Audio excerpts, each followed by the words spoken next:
دو چار جو لوگ بھی اپنے اندر اس کے لیے فطری داعیات محسوس کرتے ہوں وہ آئیں، آ کر کیا کریں، لے یتفقہوا فی الدین، وہ دین کی سچی بصیرت اپنے اندر پیدا کریں۔ جب وہ دین کی سچی بصیرت پیدا کر لیں، وَلِيُنذِرُوا قَوْمَهُمْ إِذَا رَجَعُوا إِلَيْهِمْ، تو وہ اب اپنی قوموں کو جا کے خبردار کریں، کیونکہ پیغمبروں کا اصلی کام کیا ہے؟ خبردار کرنا۔ قرآن اپنی اصطلاح میں اس کو انذار کہتا ہے۔ کس معاملے میں خبردار کرنا؟ آنے والے وقت کے بارے میں۔ وہ آنے والا وقت جس کی دستک اسرافیل دنیا کے دروازے پر دے رہے ہیں، قیامت، جس کو قرآن مجید مختلف تعبیرات میں ادا کرتا ہے، الحاقہ، القاریہ، وہ گویا ہمارے دروازوں پر کھڑی ہوئی ایک حقیقت ہے، اس کے بارے میں لوگوں کو خبردار کریں۔ وہ نبع عظیم ہے، سب سے بڑی خبر ہے اس دنیا کے لیے اور انسان کے لیے کہ ایک دن تم قبروں سے اٹھائے جاؤ گے، موت کے بعد ایک نئی زندگی کی ابتدا ہوگی۔ انبیاء علیہم السلام یہی خبر دینے کے لیے آئے ہیں، اس کے بارے میں خبردار کرنے کے لیے آئے ہیں۔ فرمایا کہ ایسے لوگ پیدا ہونے چاہیے جو دین کی سچی بصیرت حاصل کریں اور پھر لوگوں کو خبردار کریں۔ تو بنیادی بات یہ ہے، اس سے یہ واضح ہو گیا کہ عام روایت کے لحاظ سے بھی اور عقل کے تقاضوں کے لحاظ سے بھی مختلف علوم و فنون کے لوگ ماہرین بنتے ہی ہیں، تو دین بھی ایک علم بن جاتا ہے۔ پیغمبروں کے بعد ظاہر ہے اس نے ایک باقاعدہ علم بننا ہے، یہ اس کا ناگزیر اور لازمی نتیجہ ہے۔ جب بننا ہے تو پھر اس کے جاننے والے، اس پہ بصیرت رکھنے والے لوگ پیدا ہوں۔ تعبیر دیکھیے کتنی اچھی اختیار کی ہے، لِیَتَفَقَّهُوا فِی الدین، یعنی دین تو پیغمبروں نے دے دیا، اس میں سمجھ پیدا کرنا، اس میں فہم پیدا کرنا، اس میں بصیرت پیدا کرنا، اس کی انڈرسٹینڈنگ پیدا کرنا۔ یعنی ظاہر ہے کہ انسان سب سے پہلے یہی کام کرتا ہے، جب کسی چیز کی بصیرت پیدا ہو جاتی ہے، اس کا فہم پیدا ہو جاتا ہے، وہ ہمارے دائرہ ادراک میں آ جاتی ہے، تو پھر ہماری عقل آگے کام کرنے لگ جاتی ہے، وہ پھر استنباط، استخراج، اصول سے فرع پر اطلاق کا کام ہے، وہ عقل انسانی نے کرنا ہوتا ہے۔ تو یہ بنیادی بات اگر واضح ہو جاتی ہے تو اب ظاہر ہے کہ دنیا میں جو عمومی قانون ہے وہ جاری ہو جائے گا، جو اللہ نے بنا رکھا ہے۔ وہ عمومی قانون یہ ہے کہ اس کام کو کرنے کے لیے جو لوگ اٹھیں گے، اپنے ذوق و رجحان کے لحاظ سے بھی، اپنی صلاحیتوں کے لحاظ سے بھی، وہ متفاوت ہوں گے، سب ایک ہی طرح کے نہیں ہو سکتے۔ نہ سارے سائنسدان ایک طرح کے ہو سکتے ہیں، نہ سارے انجینئر ایک طرح کے ہو سکتے ہیں، نہ سارے ڈاکٹر ایک طرح کے ہو سکتے ہیں، نہ سارے کاروباری لوگ ایک طرح کے ہو سکتے ہیں۔ ان میں درجات کا فرق واقع ہونا شروع ہو جاتا ہے۔ جس طرح اللہ تعالیٰ نے صلاحیتوں میں، ذوق و رجحان میں تنوع رکھا ہے، اسی طرح پھر جب کسی فن یا علم کو کوئی شخص اختیار کر لیتا ہے تو اس کے عکس اور اس کے بیان میں بھی بڑا فرق رکھا ہے۔ اس میں ہر جگہ درجات ہیں۔ اللہ تعالیٰ نے قرآن مجید میں اس کو بطور اصول بیان کیا ہے کہ ہم نے جب دنیا کو بنایا ہے تو لوگوں کے درمیان بہت درجات رکھتی ہیں، ان درجات کا ظہور ہونا شروع ہو جاتا ہے۔ وہ ہر شعبے میں ہوتا ہے، یعنی یہ کوئی دین کے ساتھ خاص بات نہیں ہے، ہر شعبے میں ہوتا ہے، اور ہر شعبے میں ماہرین عمرانیات یا ماہرین سماجیات پھر دیکھتے ہیں کہ کس کس درجے کا ظہور ہوتا ہے، یعنی جو کیٹیگریز ہیں پھر وہ وجود میں آنی شروع ہو جاتی ہیں۔ دین کے علم کے معاملے میں بھی یہ جاننا چاہیے اور بہت گہرائی میں اتر کے جاننا چاہیے، کیونکہ اس کو نہ جاننے کے نتیجے میں بہت سی خرابیاں بھی پیدا ہوتی ہیں۔ خرابیاں ان میں بھی پیدا ہوتی ہیں جو عالم کی حیثیت سے سامنے آتے ہیں، اور خرابیاں ان کے مخاطبین میں بھی پیدا ہوتی ہیں۔ یعنی آپ کو معلوم ہونا چاہیے کہ اگر کسی فن یا کسی علم میں اللہ تعالیٰ نے کچھ لوگ پیدا کیے ہیں اور انہوں نے اس کی صلاحیت اپنے اندر حاصل کر لی ہے، تو ہمیں کس پہلو سے ان کی طرف رجوع کرنا ہے، اور ان کو بھی جاننا چاہیے کہ ان کا دائرہ کیا ہے۔ یعنی اپنی صلاحیت کا صحیح اندازہ کر کے آدمی اپنے لیے ایک دائرہ متعین کرتا ہے۔ یہ چیز ہم باقی سب علوم میں کر رہے ہوتے ہیں، یہاں تک کہ موجودہ زمانے میں تو ہم نے یہ دیکھا کہ ایک اس سے بھی اوپر کی چیز آ گئی، اور وہ چیز یہ ہے کہ مختلف علوم میں، مختلف فنون میں اب اختصاص ہونے لگ گیا۔ یعنی اگر ایک آدمی دل کے امراض کا ماہر ہے تو وہ یہ کوشش کرے گا کہ وہ باقی امراض کو نہ دیکھے، وہ وہیں تک محدود رہے گا۔ یہ کیا چیز ہے؟ یہ وہی ہے کہ میری تربیت فلاں فن میں ہوئی ہے، میں نے فلاں چیز میں اختصاص کیا ہے، یہ اس سے بھی اوپر پھر جا کر ایک اور چیز وجود میں آ گئی ہے علوم میں۔ پہلے ایسے نہیں ہوتا تھا کیونکہ علوم کا دائرہ محدود تھا، یعنی ایک فن کی کتابیں 40-50 کے بعد ختم ہو جاتی تھی۔ اب لائبریریاں بن گئی ہیں، اب تو کسی ایک فن کی کتابوں کی فہرست بنائیے تو عمر نوح بھی ہو تو آدمی ان کتابوں کو دیکھنا شروع کرے تو اس میں بھی شاید وہ نوح کی عمر بھی لگ جائے ساری ساری۔ تو یہ ساری چیزیں پیش نظر رکھ کر ان درجات کو اب ہمیں سمجھنے کی کوشش کرنی چاہیے۔ دین کے علم میں نیچے سے بات کروں گا، یعنی ایک یہ ہے کہ آپ نزولی ترتیب اختیار کریں، اوپر سے شروع کریں اور نیچے آئیں، ایک یہ ہے کہ سعودی ترتیب اختیار کریں، نیچے سے شروع کریں اور اوپر جائیں۔ ٹھیک، تو میں نیچے سے شروع کروں گا، یعنی سعودی ترتیب سے۔ سب سے پہلی قسم واعظ علماء کی ہوتی ہے۔ اچھا، یعنی دین میں چونکہ لوگوں کو خبردار کرنا ہے، اللہ تعالیٰ بھی یہ چاہتے ہیں کہ اصل کام تو یہی ہے۔ بعض لوگ اپنے اندر فطری رجحان بھی اسی کا رکھتے ہیں، اللہ نے ان کو وجاہت دی ہوگی، آواز اچھی دی ہوگی، بات کرنے کا سلیقہ بھی دیا ہوگا۔ اس طرح کے لوگ بعض اوقات منتخب کر لیتے ہیں کہ وہ واعظ کریں گے۔ سنا ہوگا نا، واعظ ہے فلاں۔ جی، واعظ حضرات۔ ہمارے ہاں ہم مسلمانوں میں دو بڑے گروہ ہیں، اہل تشیع ہے، اہل تسنن ہے۔ اہل تشیع کے ہاں اس کے لیے ذاکر کی تعبیر اختیار کی جاتی ہے۔ اس طرح کے لوگوں کا معاملہ یہ ہوتا ہے کہ وہ مختلف مجالس میں لوگوں کو توجہ دلاتے ہیں، ان کا بنیادی کام یہی ہے۔ ہماری تاریخ میں شاید آپ کے لیے یہ دلچسپی کا موضوع ہو، جو بڑے بڑے واعظ ہوئے ہیں، سید عبد القادر جیلانی بھی ایک بڑے واعظ ہیں۔ اچھا، جن کو غوث اعظم کہا جاتا جن ہے۔ کو عام طور پر کہا جاتا ہے، وہ تو صوفیانہ باتیں ہیں، ان پر ہم اس وقت تبصرہ نہیں کر رہے ہیں، لیکن کبھی آپ مدرسہ معمورہ میں جہاں وہ واعظ کرتے تھے، ان کے واعظ لکھے ہیں لوگوں نے، ان کو دیکھیں اور اس کی کچھ رودادیں بھی لکھی ہیں، بڑے مؤثر واعظ ہیں۔ میں نے عرض کیا نا کہ اس میدان میں انہی لوگوں کو اترنا چاہیے جن کو بات کرنے میں خاص سلیقہ اللہ نے عطا فرمایا ہوتا ہے۔ آپ نے دیکھا ہوگا، میں محض بات سمجھانے کے لیے تشبیہ دے رہا ہوں، بعض بڑے غیر معمولی موٹیویشنل سپیکر ہوتے ہیں، جی، وہ بھی اسی صلاحیت کے حاملین ہیں۔ اس طرح کے لوگوں میں اللہ تعالیٰ نے یہ رجحان رکھا ہوتا ہے کہ وہ چھوٹی چھوٹی چیزوں سے مضمون اٹھا لیں گے، وہ چھوٹے چھوٹے واقعات کو لوگوں کے لیے عبرت اور بصیرت کا ذریعہ بنا لیں گے۔ جی، ان کو اس طرح کی چیزیں یاد بھی بہت رہتی ہیں۔ یہی معاملہ وہ واقعات، تاریخ، روایات کے بارے میں کرتے ہیں۔ تو اس میں جو آدمی بھی اس میدان کا انتخاب کرے، ابن جوزی نے اس پر بڑی اچھی چیزیں لکھی ہیں، وہ خود بھی اس میدان کے ماہرین میں سے ہے۔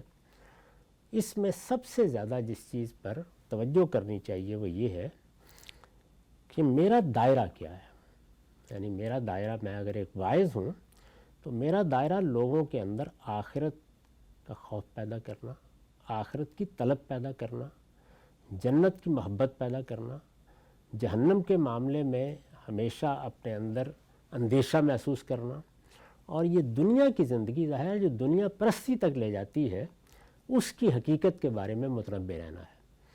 تو ایک واعظ کی حیثیت سے دائرہ بھی یہی ہونا چاہیے، یعنی وہ اگر بات کرے تو اپنے آپ کو اس دائرے تک محدود رکھے۔ چنانچہ جتنے واعظین اچھے اعلیٰ درجے کے واعظین ہوئے ہیں، یعنی جن پر انگلی رکھنا مشکل ہے یا جن کی بات سننے کے لیے بڑے بڑے اہل علم بھی چلے جاتے رہے ہیں، وہ واعظین اصل میں اسی صلاحیت اور اسی دائرے میں بات کرنے والے لوگوں میں سے۔ ان کی بات میں تاثیر ہوتی ہے، وہ اپنی بات پہنچاتے ہیں تو یوں سمجھ لیجئے کہ ان کے قلب کی رقت، ان کی طبیعت کی نرمی اور ان کی یہ صلاحیت کہ وہ چھوٹی چھوٹی باتوں سے بڑا مضمون پیدا کر کے بنیادی دینی حقائق کی طرف توجہ دلاتے ہیں۔ بنیادی دینی حقائق بالکل متفق علیہ ہیں، یعنی ان میں نہ کسی تحقیق کی ضرورت ہے اور نہ کسی اختلاف کا کوئی امکان ہے۔ بنیادی دینی حقائق سے مراد کیا ہے؟ یعنی مثال کے طور پر توحید پر بات کرنی۔ اللہ تعالیٰ کی کتاب موجود ہے، آیتیں پڑھتے چلے جائیے، ختم نہیں ہوگی آپ کی زندگی میں جن میں توحید بیان کی گئی۔ ٹھیک، چاہے رسالت میں آپ صلی اللہ علیہ وسلم کی احادیث میں بھی آپ توحید کے مضامین جہاں جہاں بیان ہوئے ہیں ان کو اکٹھا کر لیں، آپ کے پاس ایک بڑا ذخیرہ موجود ہو۔ آثار صحابہ میں بہت چیزیں ہیں جن میں توحید کو بیان کیا گیا ہوگا۔ اسی طرح واقعات، بعد کے لوگوں کی بعض چیزیں، وہ بھی اس باب میں بڑی قیمتی چیزیں ہوتی ہیں ہمیشہ۔ دوسری چیز کیا ہے؟ اللہ تعالیٰ کے پیغمبروں کی ضرورت کی طرف توجہ دلائی جائے۔ ظاہر ہے کہ ایمانیات میں اس کی بڑی غیر معمولی قدر و قیمت ہے۔ پیغمبروں کی طرف انسان اپنی فطرت کے لحاظ سے ایسا واقع ہوا ہے کہ وہ اشخاص سے متعلق ہو جاتا ہے۔ کسی نے کسی پیر کا انتخاب کر لیا، کسی نے کسی شیخ کا انتخاب کر لیا، کسی نے کسی سیاسی رہنما کو اپنا دیوتا بنا لیا۔ یہ سب انسان کے ساتھ ہوتا ہے۔ اس میں پیغمبروں کی کیا حیثیت ہے؟ پیغمبر اللہ نے کیوں بھیجے ہیں؟ پیغمبر کیا خدمت انجام دیتے ہیں؟ اس کا ایک واعظ میں بڑا صحیح شعور ہونا چاہیے، اور یہ بات بھی متفق علیہ ہے۔ یعنی اس میں بھی کوئی امکان نہیں ہے کہ کوئی بڑی تحقیق کرنی ہے یا اور اس طرح کا معاملہ کرنا ہے۔ اس مسلمان امت میں پیغمبروں کا تصور بالکل متفق علیہ ہے، ہر آدمی اس سے واقف۔ آخرت جو سب سے بڑا مضمون ہے، یعنی بعض کے لیے سب سے اہم اور سب سے بڑا مضمون وہ آخرت ہے۔ آخرت کے بارے میں متنبہ کرنا ایسا ہونا چاہیے کہ جب بھی ایک واعظ کسی واعظ کی مجلس میں آئے تو سب سے بڑھ کر جو چیز وہ حاصل کرنے کی کوشش کرے وہ یہ ہے کہ لوگ اٹھیں تو وہ دنیا پرستی سے اجتناب کا عزم لے کے اٹھیں۔ اس میں مجھے کہنے کی اجازت دیجیے کہ خود اس واعظ کے ہاں بھی تاثیر اسی وقت پیدا ہوگی جب وہ آخرت کو اپنی زندگی میں ایک حقیقت مانتا ہو۔ تو آخرت ایک حقیقت ہے، خود واعظ کی اپنی زندگی اس کا نمونہ بھی ہے، اور وہ لوگوں کے اندر اس کی طلب بھی پیدا کرتا ہے۔ اس میں بعض اوقات جنت کی تصویریں کھینچنی پڑتی ہیں، بعض اوقات جہنم کے بارے میں بھی ڈرانا پڑتا ہے۔ اس میں بھی اللہ تعالیٰ نے کسی دوسری چیز کی طرف التفات کی گنجائش نہیں رکھی۔ یعنی جہنم کی تصویریں بھی قرآن مجید میں متعدد مقامات پر بیان ہو گئی ہیں، اور جہنم کی بھی۔ اسی طرح آخرت کے احوال کیا ہوں گے، محشر میں کیا ہوگا، اس کو بھی بیان کر دیے۔ اسی ذیل کی ایک چیز آثار قیامت بھی ہے، ان کو بھی روایتوں میں بیان کر دیا گیا ہے۔ رسالت مآب صلی اللہ علیہ وسلم نے انہیں بیان فرمایا ہے، ان کی تفصیلات بھی بڑی حد تک آپ کو مل جاتی ہے۔ وہ آثار صحابہ میں بعض چیزیں آ گئی ہیں۔ تو یہ موضوعات بنیادی موضوعات ہیں۔ ان بنیادی موضوعات کے بعد آپ کو سب سے بڑھ کر ایک واعظ کی حیثیت سے جن چیزوں کی طرف توجہ دلانی چاہیے وہ اخلاقی تطہیر ہے۔ یعنی دین میں جو ایک بہت بڑا شعبہ ہے، بلکہ سب سے زیادہ کمزوری بھی اسی میں آتی ہے، وہ یہ کہ ہمارے اخلاق کیا ہیں۔ اخلاق کس چیز کا نام ہے؟ خلق کے ساتھ ہمارا معاملہ کیسا ہے، خالق کے ساتھ ہمارا معاملہ کیسا ہے، معاملہ کیسے کرتے ہیں۔ ہم جھوٹ بولتے ہیں، بدبیانتی کرتے ہیں، لوگوں کو دھوکے دیتے ہیں، فریب دیتے ہیں۔ ہم کاروباری زندگی میں اور مذہبی زندگی میں فرق کر کے بیٹھے ہوئے ہیں۔ زندگی ایک وحدت ہے، اس میں ہر جگہ پر اخلاقی اصول اور بنیادی اقدار وہ حکومت کریں گی۔ تو یہ میرے نزدیک سب سے بڑا موضوع ہے جس کو اچھے واعظین جب اپنے سامنے رکھتے ہیں تو وہ بعض اوقات لوگوں کی تربیت میں بڑا غیر معمولی کردار ادا کرتے ہیں۔ ہمارے ہاں خانقاہوں میں بعض لوگوں کے اندر یہ بڑی صلاحیت ہوتی تھی کہ جب لوگ وہاں جاتے تھے تو وہ انہی چیزوں کو موضوع بناتے تھے، صبح و شام انہی کی جانب توجہ دلائی جاتی تھی۔ یہ ایک واعظ کا دائرہ ہے، یعنی اگر وہ اسلام کا واعظ ہے اور اسلام میں تربیت پا کر اختیار کرتا ہے تو علماء میں پہلا درجہ اگر سعودی ترتیب سے دیکھیں تو یہی ہے، یعنی ایک آدمی بہت اچھا واعظ بن گیا۔ اس میں یہ بھی ہوتا ہے کہ واعظ کا تعلق عام آدمی سے ہے، یعنی وہ تو گاؤں میں بھی جائے گا، ان کی زبان بولے گا، وہ گلیوں بازاروں میں بھی ہو سکتا ہے لوگوں سے ملے، ان کی زبان بولے گا، تو اس کا لوگوں کے ساتھ ربط ہونا چاہیے، یہ اس کی ضرورت ہے، کیونکہ اور ہر طبقے کے ساتھ۔ اچھا اس میں بھی ظاہر ہے کہ صلاحیت کے لحاظ سے فرق ہو جاتا ہے، چنانچہ واعظین بعض اوقات طبقات کے لحاظ سے بھی تقسیم ہو جاتے ہیں، لیکن اس کو جانا عوام میں بھی ہے، یعنی وہ خواص تک ہی تو محدود نہیں رہ سکتا۔ چنانچہ اس کا لازمی نتیجہ یہ ہوتا ہے کہ لوگ بھی بہت زیادہ انہی سے متعلق ہوتے ہیں، ہونا بھی چاہیے۔ آپ نے وہ واقعہ یا لطیفہ تو سنا ہی ہوگا کہ امام ابو حنیفہ کی والدہ نے ان سے یہ کہا کہ ہمارے ہاں ابو زرع ایک بڑے واعظ ہیں، تو ذرا فلاں مسئلہ ان سے پوچھ کے آنا۔ اب امام ابو حنیفہ سے، یعنی آپ دیکھیے کہ کس درجے کا عالم ہے، اور اماں جان کو زیادہ تعلق کس سے ہے؟ ایک واعظ سے۔ انہوں نے پوچھا جا کے ان سے، اس نے بلکہ کہا کہ یہ آپ مجھ سے پوچھ رہے ہیں جیسے کہ بیان کیا جاتا ہے، تو فرمایا کہ بھائی میری ماں اسی سے مطمئن ہوگی۔ تو واعظین حضرات یا اس طرح کے جو لوگ ہیں، چونکہ وہ خوش آواز بھی ہوتے ہیں، خوش گلو بھی ہوتے ہیں، اپنی بات عوام کی سطح پر اتر کر کہتے ہیں، لوگوں کے اندر ایک خاص دین سے تعلق پیدا کرتے ہیں، تو یہ بڑا قیمتی طبقہ ہے، یعنی اس کو تحقیر کی نظر سے نہیں دیکھنا چاہیے۔ تاہم جو لوگ بھی اس میدان میں اتریں، جس طرح کہ میں نے عرض کیا، ان کے موضوعات یہ ہیں، وہ ان موضوعات سے اگر تجاوز کریں گے اور ان میں جو کانٹینٹ وہ استعمال کر رہے ہیں وہ رتب و یابس اٹھا کے لے آئیں گے، غلط قصے، واقعات، ادھر ادھر کی باتیں، موضوع روایتیں اگر اٹھا کے لے آئیں گے تو بڑی گمراہی کا باعث بن جائیں گے۔ تو ان کے لیے دو چیزیں ناگزیر ہیں، لازم ہیں کہ وہ ان کو ملحوظ رکھیں۔ ایک یہ کہ وہی بات بیان کریں جو مستند ترین طریقے سے ان تک پہنچتی ہے، یعنی واقعہ اٹھانا ہے، تاریخ سے اٹھانا ہے، تمثیل کے انداز میں کوئی بات کرنی ہے، اس سے فرق نہیں پڑتا کوئی، لیکن جس وقت آپ حقائق بیان کر رہے ہوتے ہیں تو وہ حقائق ہونے چاہیے، اس میں کوشش کرنی چاہیے۔ اور میں نے عرض کیا کہ یہ موضوعات ایسے ہیں کہ ان کے بارے میں اگر انسان بالکل حاتب اللیل نہ بن جائے کہ جو ہاتھ میں آئے، سانپ ہے یا لکڑی باندھ کے لے آئے، تو وہ آسانی سے فرق کر سکتا ہے۔ توحید کو کیا چیزیں بیان کر رہی ہیں، آخرت کو کیا چیزیں بیان کر رہی ہیں، نبیوں کی حیثیت کیا چیزیں بیان کر رہی ہیں، اعلیٰ اخلاق کی تعلیم۔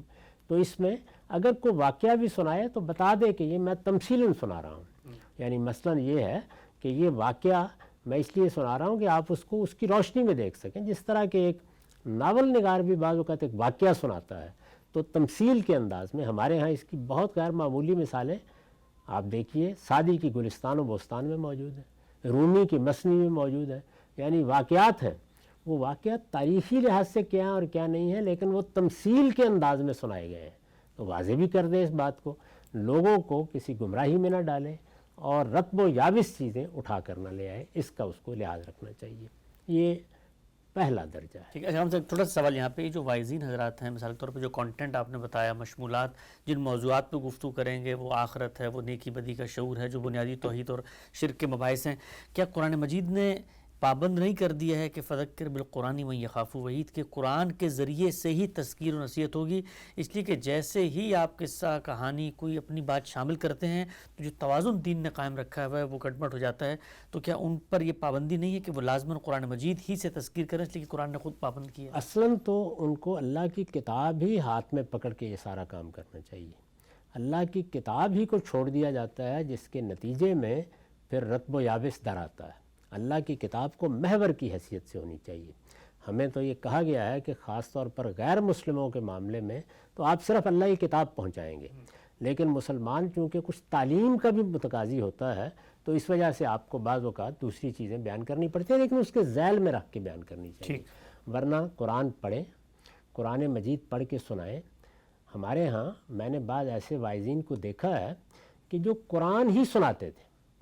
مثلاً میں آپ سے عرض کروں کہ ہماری جوانی کے زمانے میں ہماری مسجد شہداء میں ایک صاحب ہوا کرتے تھے، مجھے نہیں معلوم کہ وہ اب بھی ہیں، یعنی قاری محمد یونس صاحب۔ اچھا، اتنی مؤثر تقریریں ہوتی تھیں ان کی اس طرح کی، اور قرآن ہی سناتے تھے۔ یعنی قرآن مجید سے جب وہ توحید بیان کرتے تھے تو آدمی حیران رہ جاتا تھا کہ قرآن مجید نے ایسے ایسے توحید کو بیان کیا ہے۔ اسی طرح آخرت کو بیان کرتے تھے۔ تو یہ تو کوئی نزاع کی چیز ہی نہیں، قرآن کو محور ہونا چاہیے، مرکز ہونا چاہیے، اصل بنیاد اس پہ رکھنی چاہیے۔ اسی لیے میں نے عرض کیا کہ جنت کا ذکر ہے تو قرآن نے کر دیا ہے، جہنم کا ذکر ہے تو قرآن نے کر دیا ہے۔ اس کو مختلف پیرایوں میں اگر بیان کیا جاتا ہے اور قرآن اچھی آواز سے بھی پڑھا جاتا ہے ایسی مجالس میں، تو پھر لوگوں کو اللہ کی کتاب لانے کا یہ ذریعہ بن جائے گا۔ یہ علم میں ہمارے کہ جو قرآن کی طرف رجوع کی تحریکیں ہیں، ان میں بھی اگر آپ غور کر کے دیکھیں تو بڑے غیر معمولی طریقے سے لوگوں نے اللہ کی کتاب کو لوگوں کے لیے سب سے محبوب چیز بنا دیا، اور ایسے لوگ ہم نے دیکھے ہیں۔ تو میری گزارش یہ ہے کہ یہ تو بالکل درست بات ہے کہ اس میں محور اور مرکز کی حیثیت بعض میں اللہ کی کتاب ہی کو حاصل ہے۔ اس کی ہمیں تعلیم بھی دی گئی ہے، اس کا ہمیں پابند بھی کیا گیا ہے۔ یہ کتاب ہے جس کو آپ جتنا زیادہ مختلف پیرایوں میں پڑھیں گے، اس کی شرح و وضاحت اپنی تقریر میں کریں گے، اسی کو بنیاد رکھیں گے، اس کی آیتیں پڑھیں گے، ان آیات میں جن واقعات کا حوالہ دیا گیا ہے انہی تک اپنے آپ کو محدود رکھیں گے، تو اس سے بڑی تو کوئی سعادت نہیں ہو سکتی. لیکن اگر کہیں ضمناً کوئی چیز بیان کرنی پڑے، جس کو میں نے کہا کہ تمثیل کے طریقے پر، تو بتا دیں کہ میں بات سمجھانے کے لیے ایک مثال دے رہا ہوں، تاکہ دائیں بائیں کی چیزیں جس طرح لوگوں کو بتا دی جاتی ہیں اور پھر وہ ان کو اپنے ایمان کی چیزیں بنا لیتے ہیں. ان کے یہاں وہ ایسی چیزیں ہوتی ہیں جن سے دائیں بائیں ہونا دین سے نکل جانا بن جاتا ہے. تو اس میں متنبع رکھیں اللہ کی کتاب، اور اس کے بعد اگر کسی چیز کو بیان کرنا ہے تو وہ رسالت مآب صلی اللہ علیہ وسلم کی مستند احادیث، یعنی وہ بھی ظاہر ہے کہ اسی کے ذیل کی چیزیں ہیں، ان کو بیان کریں. تو یہ تو اس معاملے میں میری معروضات. اس کے بعد اس سے اوپر ایک درجہ ہے معلمین کا. یعنی آپ دیکھیے نا، سائنس ایک علم ہے، تو سائنس میں بڑے بڑے ماہرین پیدا ہوتے ہیں، ہوئے ہیں تاریخ میں. ارسطو سے لے کے اب تک سائنس کی ایک بڑی غیر معمولی تاریخ ہے، جی. اس میں بہت بڑے لوگ پیدا ہوئے ہیں. وہ سارے کے سارے لوگ تحقیق کرتے ہیں، اپنے نتائج فکر بیان کرتے ہیں. دنیا ان سے سیکھتی ہے، وہ ایک الگ بحث ہے. ہمارے ہاں درس گاہوں میں اس کے معلمین ہوتے ہیں. یہ معلمین اصلاً سائنسدان نہیں ہوتے یا سائنس کے محققین نہیں ہوتے. ان کا مطلب کیا ہے کہ انہوں نے اس علم کو سمجھا ہے، اس کو سمجھ کر لوگوں تک اسے پہنچانے کا سلیقہ سیکھا ہے. معلم اعلیٰ درجے کے معلم، ٹیچر جس کو آپ کہتے ہیں، اس کو آپ ٹیچر کہتے ہیں، اعلیٰ درجے کے معلم. یعنی معلم کے لیے یہ ضروری نہیں ہے کہ وہ کوئی بڑا محقق ہو یا اس سے بڑے کوئی معاملات پہ تحقیق کرے. جو تحقیق ہو چکی ہے، جو چیزیں سامنے آ چکی ہیں، ان کو وہ تعلیم کا موضوع بناتا ہے. میں نے اسی لیے سائنس کی مثال دی. یا ریاضی پڑھانے والا ایک شخص ہے، یا جغرافیہ پڑھانے والا ہے، یا کوئی اور اس طرح کا معلم ہے، تو آپ نے دیکھا ہوگا کہ بعض معلمین کا نقش دل پر قائم رہ جاتا ہے. جی، بچپن کے ساتھ. اگر بچپن کے اساتذہ میں یا کالج میں بعض لوگوں نے ہمیں بعض علوم و فنون پڑھائے، تو انہوں نے جب اس چیز کو پڑھایا تو وہی چیز انتہائی آسان ہو گئی، بہت آسانی سے وہ سمجھ میں آ گئی. انہوں نے اس کو اگر کسی موقع پر تختہ سیاہ پر لکھا تو معلومات تصویر بنا دی ہے اس چیز کی. وہ بہت اچھے طریقے سے اس کو بیان کر دیتے ہیں. بڑے بڑے معلمین ہماری تاریخ میں پیدا ہوتے رہے ہیں، وہ ہماری درسگاہوں میں بھی ہوں گے. آپ دیکھیں بعض درسگاہوں میں جہاں پر دین پڑھایا جاتا ہے، ایسے اساتذہ ہوں گے کہ جو بڑی دل نشین گفتگو کرتے ہیں فنون علوم کو سمجھانے میں. وہی بات کوئی دوسرا آدمی بتائے تو آدمی کو نیند آ جائے گی، لیکن وہ آپ کو بیدار کر دیں گے، وہ اس چیز یا اس فن سے ایک عشق پیدا کر دیں گے. سب چیزیں ہوں گی. ہمارے قریبی دور میں ڈاکٹر اسرار احمد صاحب اس کا بہت ہی غیر معمولی نمونہ تھے. یعنی ایک بڑے معلم تھے. وہ کوئی چیز بھی جب وہ اپنے سامنے متعین کر لیتے تھے کہ اب مجھے اس کو امپارٹ کرنا ہے، اس کو سمجھانا ہے، اسے لوگوں تک پہنچانا ہے، تو وہ لوگوں تک پہنچائے. ان معلمین کے بارے میں بھی میں ہمیشہ یہ توجہ دلاتا ہوں کہ ان کو اپنا ایک دائرہ طے کر لینا چاہیے. جو علم بھی انہوں نے منتخب کر لیا ہے، ظاہر ہے وہ کسی مدرسہ فکر کے معلمین ہو سکتے ہیں، وہ تمام مدارس فکر کے معلمین ہو سکتے ہیں. ایک معلم کی حیثیت سے انہوں نے بتانا ہے لوگوں کو کیا. اس میں سب سے زیادہ اچھا طریقہ یہ ہے، جیسے کہ جس طرح میں نے ایک بڑے معلم کا نام لیا، وہ اس کی کوشش کرتے تھے کہ یہ 5-7 گویا مکاتب فکر ہیں جن سے میں نے چیزیں اخذ کی ہیں. وہ اپنے ماخذ بھی بتا دیتے ہیں، جس طرح کہ ایک اچھا استاد بتاتا ہے کہ یہ مولانا محمود الحسن ہے، یہ ابوالعلا مودودی ہیں، یہ مثال کے طور پر امام فراہی ہیں، یہ علامہ اقبال ہے. یعنی آپ دین کا علم کن لوگوں کے ذریعے سے حاصل کر رہے ہیں، اس کو وہ سامنے رکھ کر بہت مؤثر طریقے سے بیان کرنے کی صلاحیت رکھتے ہوتے ہیں. اس طرح کے جتنے لوگ ہیں وہ ہر حال میں اس چیز کا خیال رکھیں کہ مختلف اہل علم اور مختلف محققین نے جو تعبیر آپ کے سامنے کر دی ہے چیزوں کی، اس میں سے انتخاب کر لیں. میں نے عرض کیا کہ اس کی نوعیت یہ بھی ہوتی ہے کہ ایک مدرسہ فکر کے ہیں لوگ. اب ایک مدرسہ فکر کو ایک آدمی درست سمجھتا ہے تو اس کے دائرے میں رہ کے بے شک بات کرے، اور ایک آدمی کہتا ہے نہیں 4, 5, 7 مدارس ہیں جن سے میں استفادہ کر رہا ہوں، یہ اور بھی اچھی بات ہے. ہمارے ہاں میں کئی مرتبہ توجہ دلا چکا ہوں کہ دین کو سمجھنے کے جو مدارس فکر ہیں، اس میں مثال کے طور پر سلفی تعبیر کے بڑے بڑے علماء موجود ہیں، فقہی تعبیر کے بڑے اکابر موجود ہیں، اسی طرح سے صوفیانہ تعبیر ہے. تو جس چیز کو بھی آدمی نے اپنے سامنے رکھا ہے، اپنے ماخذ کا حوالہ دے، یہ بتائے کہ میں نے یہ چیز فلاں جگہ سے اخذ کی ہے، اور اس کے بعد تعلیم کا طریقہ اختیار کریں۔ تعلیم کا طریقہ یہ ہوتا ہے کہ آپ چیزوں کو بانٹ لیتے ہیں، اس کو قابل فہم بنا دیتے ہیں، اس کو جس طرح کہ ایک آدمی گراف بنا کے بالکل ریاضی کی طرح آپ کے ذہن میں اتار دیتا ہے، اتارنے کا سلیقہ آپ کو آتا ہوتا ہے، انہیں یہیں تک محدود رہنا چاہیے۔ فتوے دینے کا کام، فقہی معاملات کو سلجھانے کا کام، اس سے انہیں اپنے آپ کو الگ رکھنا چاہیے، اور وائز بھی نہیں بننا چاہیے، اور وائز بھی نہیں بننا چاہیے۔ یعنی وہ معلم کے درجے میں رہے، معلم ایک اعلیٰ درجے کا معلم، وہ بڑی غیر معمولی خدمت انجام دیتا ہے سوسائٹی کی، اور اچھے معلمین تیار بھی کرنے چاہیے۔ یعنی ہمارے ہاں دینی مدارس میں بھی اس کا اہتمام کرنا چاہیے کہ لوگ جب آئیں ان کے پاس تو وہ دیکھیں کہ کس میں واعظ کی صلاحیت ہے، کس میں تعلیم دینے کی صلاحیت ہے، کون آدمی طالب علموں کا معلم بن سکتا ہے، یعنی مدرسے میں بھی تو آخر آپ کو معلم چاہیے ہوتے ہیں نا، اور کون عوام کا معلم بن سکتا ہے۔ تو طالب علموں کے معلمین آپ کو مدارس میں ملتے ہیں، مدارس میں، یونیورسٹیوں میں، وہ ایک خاص فن طالب علموں کو پڑھانے کی صلاحیت رکھتے ہوتے ہیں، اور آپ ان کی صلاحیت کو سمجھتے بھی ہیں، جانتے بھی ہیں، اور وہ متاثر بھی کرتے ہیں۔ لیکن ان کو اگر آپ اٹھا کے لائیں، مثلا نحو کا، مثال کے طور پر صرف کا، بلاغت کا، مثال کے طور پر حدیث کا، ایک بڑا استاد ہوگا، اچھا معلم ہوگا، اعلیٰ درجے کا معلم، اس کو عوام میں لا کے بٹھا دیں تو بالکل ناکام ہو جائے گا وہاں پہ۔ تو میں یہاں یہ عرض کر رہا ہوں کہ جو لوگوں کی تربیت کرنے کا کام کرتے ہیں، یہ بھی ایک معلمین کی بڑی صنف ہے، اور اس کو پیدا کرنا چاہیے ہر حال میں۔ اس کے بعد جو اوپر کا درجہ ہے وہ محقق علماء کا ہے، یعنی محققین، اور وہ میں نے عرض کیا کوئی دین کے ساتھ خاص نہیں ہے۔ معلمین جس طرح سائنس میں بھی ہوں گے، جس طرح طب میں بھی ہوں گے، ہر شعبے میں اعلیٰ درجے کے معلمین ہیں، وہ اپنے ماخذ کو متعین رکھیں، اس کے حدود میں رہ کر تعلیم دیں لوگوں کو۔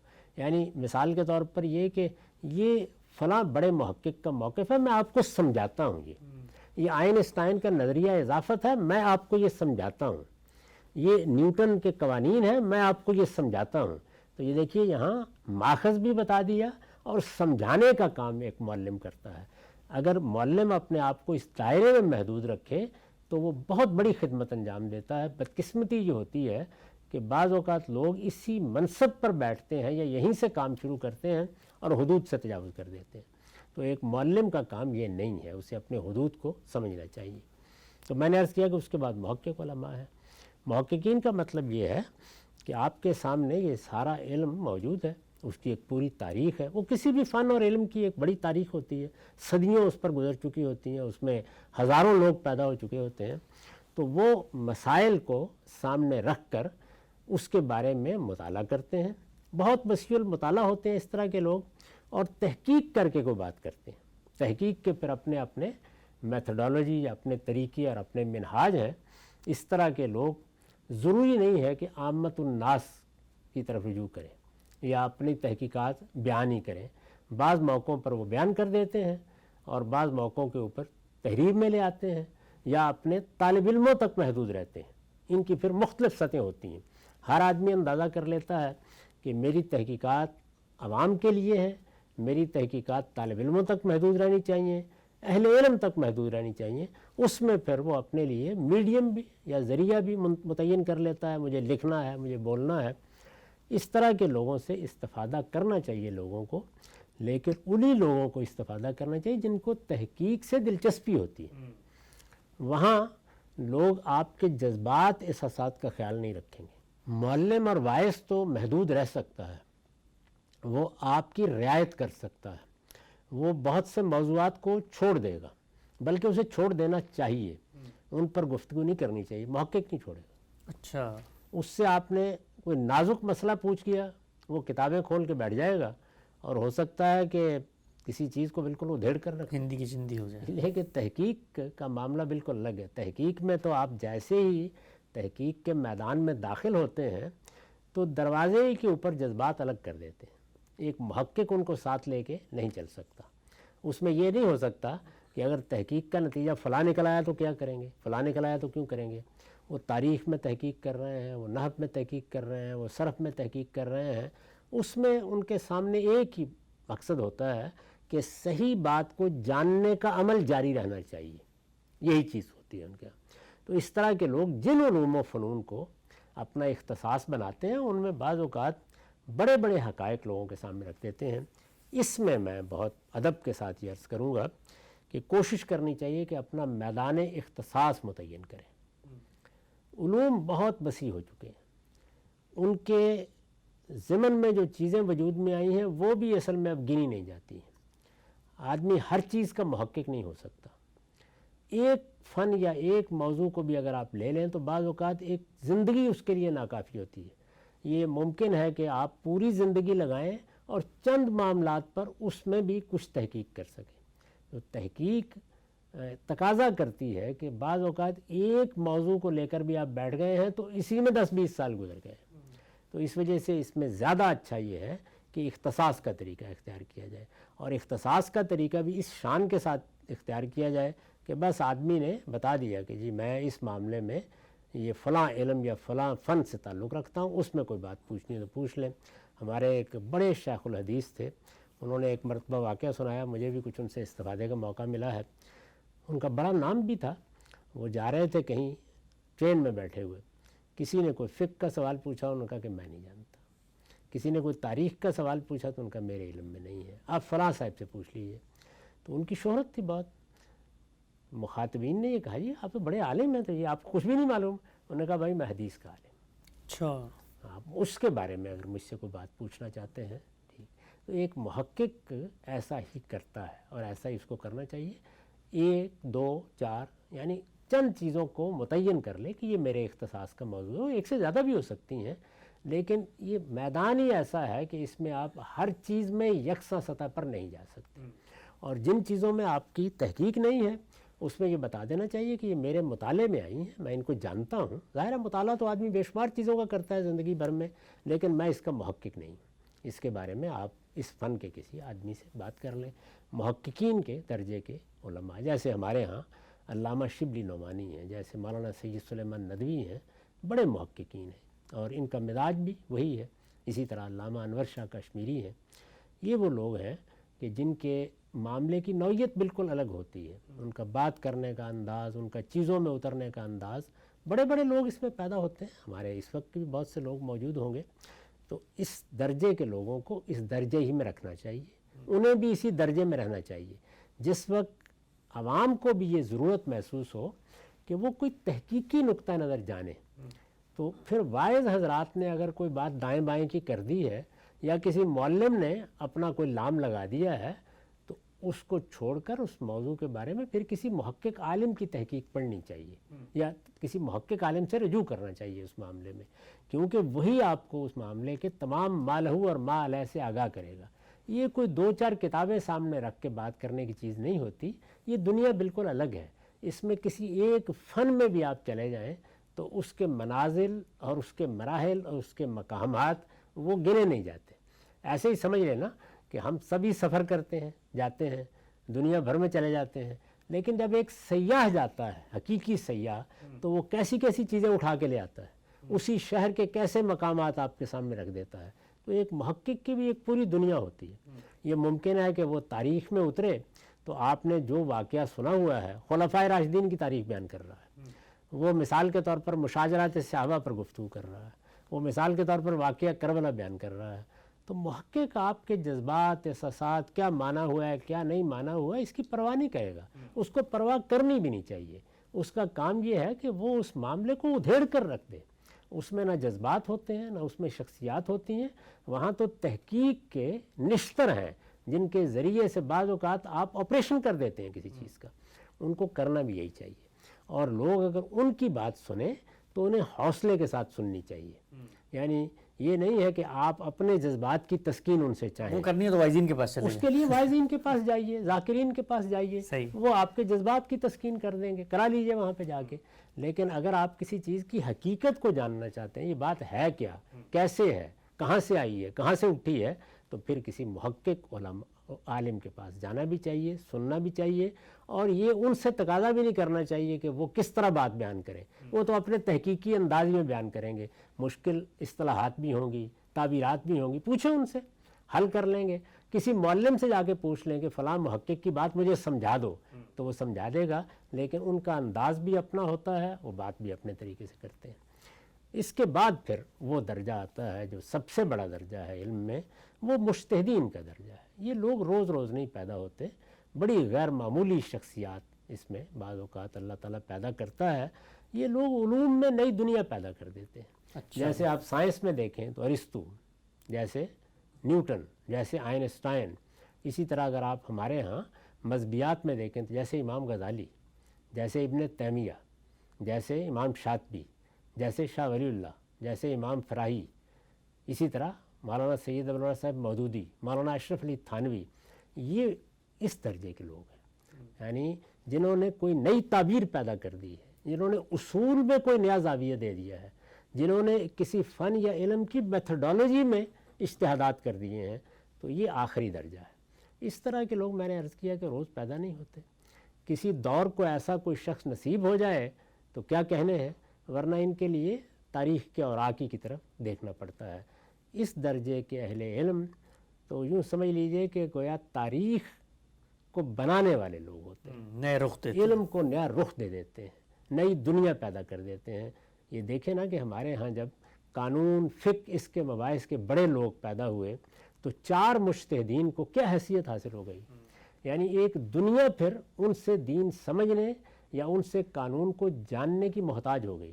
اور چاروں کو دیکھیں کہ ان کے ہاں اصول میں ایک نیا اپروچ آپ کو ملے گا، وہ بتائیں گے آپ کو۔ اور ان کے بعد جیسے میں نے باقی لوگوں کے نام لیے کہ ان کو بھی اگر آپ دیکھیں گے تو ہر آدمی ان میں سے ایک نئی دنیا پیدا کر دینے والا آدمی ہے۔ اب جو دنیا اس نے پیدا کی ہے اس سے مجھے اختلاف ہے، آپ کو اختلاف ہے، وہ ایک بالکل الگ چیز ہے۔ وہ غلطی بھی اگر کرتے ہیں تو علم کا کوئی نیا دروازہ کھول کے چلے جاتے ہیں، یعنی ان کی غلطی اصل میں بہت سے محققین کو توجہ دلا دیتی ہے کہ یہ بھی کچھ زاویے ہیں دیکھنے کے۔ ہم جب فلسفے میں دیکھتے ہیں تو ہم کو ایک دیکارت کا اپروچ نظر آتا ہے، ایک سپائنوزا کا نظر آتا ہے، ایک کانٹ کا نظر آتا ہے۔ یہ مجتہدین ہیں فلسفے کے علم کے۔ تو اب کیا ہے، کیا ان میں سے ہر ایک دوسرے سے اتفاق کر رہا ہے؟ بڑی شدید تنقیدیں ایک دوسرے پر کر رہے ہوتے ہیں، لیکن ایک نئی دنیا آپ کے لیے پیدا کر دیتے ہیں۔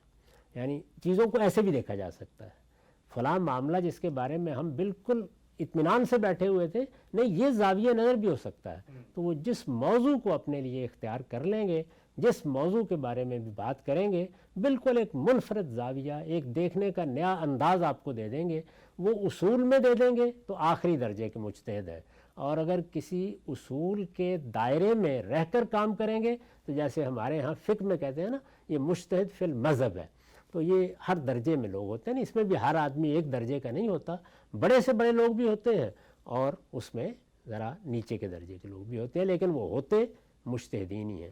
تو یہ میں نے مختصر تعارف کرا دیا، میرا خیال ہے اس میں بہت سے سوالات ہوں گے، وہ اگر ہوں تو آپ کر سکتے ہیں، لیکن ایک اجمالی تعارف میں نے کرا دیا کہ اس درجے میں علماء ہوتے ہیں، تو ہر درجے کے عالم سے وہی توقع کرنی چاہیے جس درجے کا وہ عالم ہے۔ یہ نہیں کرنا چاہیے کہ واعظوں سے اجتہاد کی توقع کر لی جائے اور معلمین سے تحقیق کی توقع کر لی جائے۔ نقطہ بالکل واضح ہو گیا، دین کے علماء کی کیا کیٹیگریز ہوتی ہیں، کیا اقسام ہوتی ہیں، واعظین، معلمین، اسی طرح سے محققین اور مجتہدین، ان کا دائرہ اختصاص کیا ہوتا ہے اور ان کا دائرہ عمل کیا ہوتا ہے۔ غامدی صاحب سے ایک ابتدائی نوعیت کی گفتگو ہم نے کی ہے، بے شمار سوالات ہیں، اور یہ بھی ہم نے پوچھنا ہے کچھ بڑے علماء کا جو ماضی میں گزرے ہیں نام لے کے کہ وہ کون سا عالم کس کیٹیگری میں فال کرتا ہے۔ تو آج کل ہم دیکھتے ہیں یوٹیوب کے اوپر ہر شخص دین کا عالم بن کے بیٹھا ہوا ہے، ان کے لیے کیا رہنمائی ہے۔ وقت یہاں پہ ختم ہوتا ہے، دوبارہ حاضر خدمت ہوں گے، اب تک آپ کا بہت شکریہ۔